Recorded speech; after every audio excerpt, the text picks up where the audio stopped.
3D printing isn't enough. We need something that can print through space and time. Oh look, someone just made it, so we're good.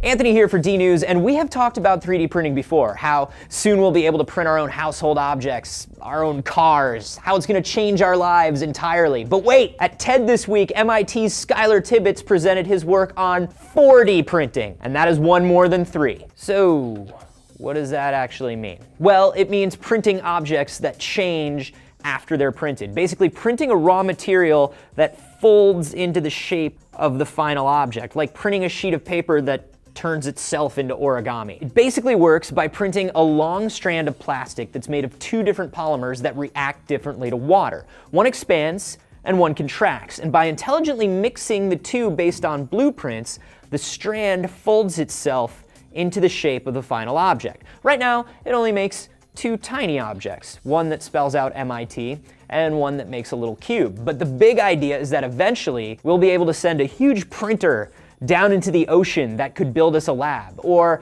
up into space to build us a space station. The other big advancement is the idea of environmental manufacturing. We won't need to use tons of energy, fuel, or man-hours to assemble things anymore. You need a house, just add water, or heat, or even light eventually.